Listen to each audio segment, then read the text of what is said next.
Jacob Daniel, staff apologist with apologetics.com, and it's my privilege today to talk to well-known Christian philosopher, theologian, and apologist, Dr. Gary Habermas.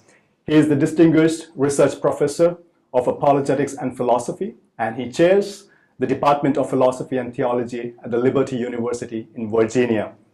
Dr. Habermas is world's foremost expert on the defense of resurrection. He has authored at least 36 books and has published numerous articles. He is most notable for his contribution in cataloging and communicating trends among scholars in the area of historical Jesus and New Testament studies. You can learn more about Dr. Habermas and benefit from the resources available on his webpage, garyhabermas.com. In this short interview, our intention is to gain insight from Dr. Habermas from his experience in the area of the defense of resurrection. Dr. Habermas, thank you so much for joining us. Thanks, Jacob. It's a privilege to have you. Thank you very much. Dr. Habermas, how did you get interested in the topic of resurrection, and why is this topic so unique and important to Christian faith? Well, the first question, I guess I was pretty selfish, but I went through a period of about 10 years of doubt, and I didn't care if I ever wrote anything. I didn't care who was looking over my shoulder. I was doing it for me. And I wanted to ask some questions. How can I know Christianity is true? How do you know there's an afterlife? Or is there? And Christian friends who were concerned about me would say, well, check this evidence out, or check this evidence out, or check this one. And I checked a lot of the things that people say, and I just would think, we're a little short here of the evidence we need, or we're a little short here. And then one day I stumbled on the Christian claim that Jesus was raised from the dead, and I thought, well, wow. If Jesus is raised from the dead, it does make sense that he'd be somebody special because somebody else had to raise him from the dead.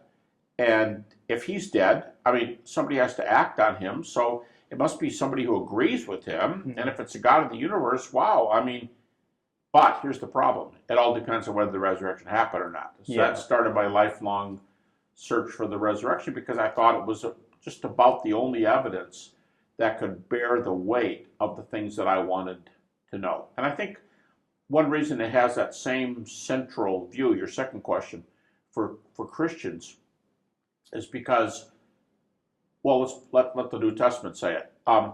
The resurrection is mentioned in over 300 verses in the New Testament, and it's the center of almost every major area of theology, and it's the center of almost every major area of practice. Mm-hmm. So if the resurrection is that central, and it happens to be true, what does that say about the God who raised Jesus? What does it say about Jesus' claims? What does it say about this doctrine or that doctrine? What about the fact that almost 20 times in the New Testament we're told that we'll be raised like Jesus? Well, what's it say about our life after death? What's it say about heaven? What's it say about our ethics? Paul says, if Christ has not been raised from the dead, let us eat and drink, for tomorrow we die. Well, you know, I mean, that's just like every area of the Christian life. So it just seems overtly, and even critics recognize this from the non-Christian viewpoint, everything kind of hangs on the resurrection. You go, bingo, that's what Paul said in 1 Corinthians chapter 15. So hence the search and can the resurrection bear the weight of our most cherished beliefs and so on. For our listeners who may not already know, what is your apologetic methodology and the most affirmative case you can offer for the resurrection? Okay, methodologically, the typical way evangelicals go after resurrection is to argue for the reliability of the Gospels. And as reliable books, they say thus and so. I use an approach I call the minimal facts method. And the minimal facts method I developed in my doctoral dissertation at a secular school. And my argument was, how far do we get toward resurrection if we use only the facts that critical scholars, non-Christians, think can be established? How do we get from death to resurrection? How do we get from resurrection to Christianity based on their data? So what I do is, instead of assuming the whole New Testament is reliable, I try to build from the ground up, and I picture a brick wall with every brick being an individual fact that we know about Jesus. One thing that's not very well understood is precisely this.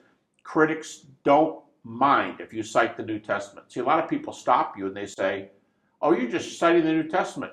Listen, if you don't, the Bart Ehrmans of the world, the Dom Crossan's will cite the New Testament. Well, how do they cite it? they're only going to cite texts that they think can bear the weight of our latest knowledge. So I'm going to use the data which they allow, which they encourage other people to use. I'm going to use just that data, and my thesis is I'm going to use just the facts that have the following two characteristics. Number one, each brick or each fact I use has evidence coming in from different angles, so we have several reasons to believe this brick is true. Secondly, it just happens, this isn't as important, but it just happens that virtually all the critics who are writing also accept this fact. So since it's common ground between us, we can discuss it among ourselves, and if the result is resurrection, then I can ask the critic, what do you do with resurrection since your own facts have led you to this? So that's the method I use. I call the minimal facts argument, which deals only with data for which there are several arguments each. And would you say that all older apologetic method is still valid? Or are there any objections that people raise or misunderstanding that they have regarding your approach? With mine? Well, yeah, here's a common one. Sometimes I'm in a university and somebody will say, well, there are contradictions in the Gospels. Or some of the best known quote-unquote contradictions are in the resurrection accounts. How many women went to the tomb? What were their names? How many angels were at the tomb?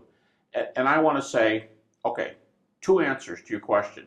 Number one, I think we can answer every one of those questions. But the second thing I want to say is you're missing what my approach is. I only use data on which both of us agree. If you're not a Christian and you say, well, I don't think we can know how many women are at the tomb, or I don't think we can know how many angels are at the tomb, I'd say, look, don't tell me what we don't know, tell me what we do know, because my method is to use common data.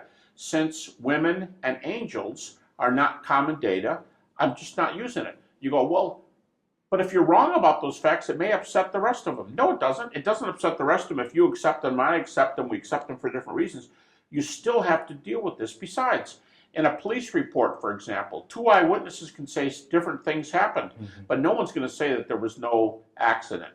I mean, there's the cars right there. Well, there's the phenomenon of Christianity. How do you explain the resurrection? So that's probably a common misunderstanding when people say, what about the discrepancies? And there's a side of me, I want to be real careful when I say this so people get the right idea. I do care about the trustworthiness of the New Testament, but there's a side of me when someone raises discrepancy type objections, if they go, what do we do with the women or the angels? And I'll go, and? Well, that could be a problem for you. And it disproves the resurrection, doesn't it? No, it doesn't, because you allow these facts, and I'm only talking about these facts. So you're asking about something over here, so you're really kind of getting me off the subject, if that works. Okay. You seem to be optimistic about the way the secular world is moving towards the right, and especially data concerning the resurrection. And I remember you saying it is truly a favorable and positive era to study resurrection. Why do you think it is so? Yeah, I'll extend that a critique a little bit.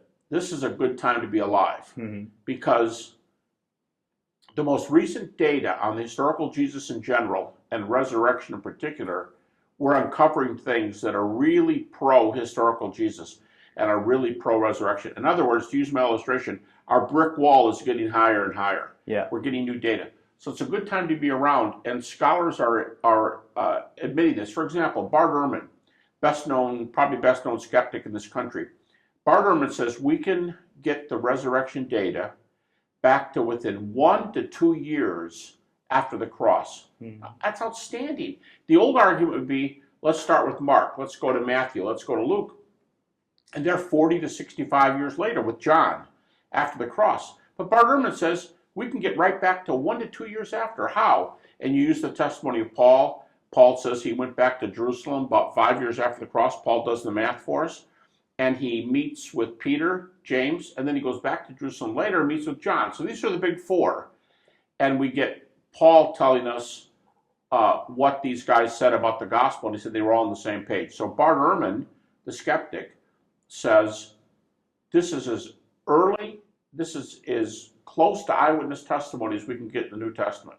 So it's an exciting time to be alive, because Bart Ehrman dates this stuff to a year to two after the cross. James Dunn dates it to just months after the gospel message started. That's how fast they think this is a window into what was right back there at the very beginning, and that just that fast little opening we can get right back to that period.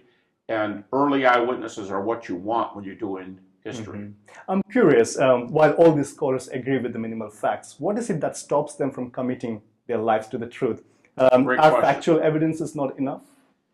No, it's not. All of us as people, think about some of your hottest arguments, most heated arguments with your friends. Politics, morality, religion. Why don't you do this? Why do you do this? Why don't you vote like I vote? Why don't you go to the church I go to? And these are your best friends. So sometimes, over a lunch or something, things can get kind of hot, right? And what if I give you a bunch of arguments that you should switch to my ethical view on this subject, or you should become a Democrat or a Republican like me, or you're Hindu, and why shouldn't you be Christian? I'm giving you all these facts. That's just too simple. See, because you've got family background, my family was always Democrat, or my family was always Republican, my family was always Hindu, we've always believed that morality is like this, and that's why I live with my girlfriend, or whatever, and I'm trying to say, no, come on over here and support marriage with me. On all these hot topics, it's not a matter of data. It's much closer to our heart than that. It's who I am. It's who my family is. And I get pretty ticked when you tell me I should vote like you, or I should believe your ethics. So the reason they don't come over, I think, is because they have that same kind of baggage on their side. My family, my schooling, my political views, my ethics. And those kind of glasses, as I refer to them, we all look at the world with a certain color to our glasses. I use red glasses, you use yellow glasses. Well, that's a hot thing to you because yellow is a sacred color for you, Yeah. And so I can give you facts, but no matter what they are, you're going to resist, and you're going to go yellow, yellow, yellow, yellow, because that's you. And I'm going to go red, red, red, but that's more important to me than what the facts say. Yeah. In defending the resurrection, are there any precursors or extensions that you would recommend based on your studies, like near-death experiences? Oh, sure. If a critic makes this move with me and says, okay, all right, you got some good bricks here, and I admit, resurrection's looking pretty good, but you forget something. Dead men don't rise. And paraphrasing David Hume, I don't know where your mistake is. I mean, I know you spent all your life doing this, and this is really important. I can see where you get some data, but dead men don't rise. So it's more likely that you have made a mistake than it is that this man was really raised from the dead. Okay, at that point, one thing I'm really likely to say is, I'll say, well, what do you think about near-death experiences? And if they've never heard of them, I talk for a few minutes because some highly evidential cases. They might go, all right, sounds like there's an afterlife. Oh, really? Okay. Or I could say, you believe in the afterlife? Yeah, I'm this or that. I'm a Hindu or I'm Jewish, but I believe in the afterlife. Okay, cool. If you believe in the afterlife, now why are you close to resurrection? Because you believe the realm of which I'm going to, if you already believe, I hate to say it, the land of Oz, but if you already believe in Oz, why do you pull back when I tell you I met a lion there? I mean, and a lion talks. You go, well, lions don't talk. In Oz they do, and you believe in Oz. Well, if you already believe in an afterlife, and I'm going to tell you about resurrection, or Narnia, let's say, there's a talking lion in Narnia, better example. I want to talk to you about Jesus, and you go, resurrections don't happen, but you believe in an afterlife. Yeah. So now you have to at least be open. So I think NDEs are an icebreaker to get somebody in, but NDEs aren't the only one. If you admit the existence of God, that's an icebreaker. If you believe that miracles happen today with Craig Keener's 2-volume miracles, if miracles happen today, you should be open. So there's all kinds of things in the world which, if they are true, you should be more open to resurrection. One of the most common questions that skeptics ask against Christians is the presence of suffering and evil, or pain and suffering. And one of our listeners wanted me to ask you this question. How do we understand pain and suffering in the light of resurrection? See, I tell I just told my class yesterday, evil is probably the most frequent objection to the Christian God. It's evil, not I don't believe in the resurrection. It's pain and evil. But really, when you think about evil going head to head with the resurrection, evil loses. Evil loses to the resurrection alone. Because what the resurrection says is, yes, things are nasty in this world. In fact, let me just say parenthetically, Christianity, there'll be a discussion with some Buddhists, but Christianity may be the only religion in the world that has pain and suffering in its most central belief that we call the gospel of the deity, death, resurrection of Jesus. Jesus died by crucifixion. That's pain and suffering. So Christianity does not deny pain and suffering. It happens. And if the Christian message is true, the Father let it happen to his Son. How can we deny pain and suffering? But the rest of the message is Jesus died on Friday and the situation was put to rights on Sunday. Yeah. So resurrection trumps evil. Yes, there's still suffering in the world, but that's why theologians call this state the already but not yet. Death, dying, suffering have already been conquered. In fact, what's the greatest evil of all? It's death. Greatest of all. And what's resurrection say? It doesn't have to be the last word. So I'd say when evil goes head to head with resurrection, evil loses. Dr. Habermas, your scholarly work has brought clarity for many and has helped them in their journey. Based on your experience both within and without the academia, what is it that you would recommend someone who wants to actually study apologetics? Well, it depends if they can go to a good school. Biola is a great place to study. Liberty is a good place to study. Southern Evangelical Seminary in Charlotte, good place to study. Some of the Southern Baptist schools. If they can afford a good apologetics education, I say it's great. But if they can't go away to school or don't have a bachelor's degree or can't do graduate work, I'd say study where you are. In the class I just taught this morning, students said, hey, you guys are talking to your scholarly friends. How do we talk to high schoolers that are losing their faith because critics like loose cannons are saying things that are not true about Christianity, but they're saying them, and our young people don't know how to respond? I'd say, bloom where God has put you, and I'd say study and look at the bibliographies, and this source should lead to this source, and this source should be this source. There's a lot of people who don't have degrees, but they're pretty good at apologetics. And they read Lee Strobel's stuff, and they read Josh McDowell's stuff, and they read Ravi Zacharias' things.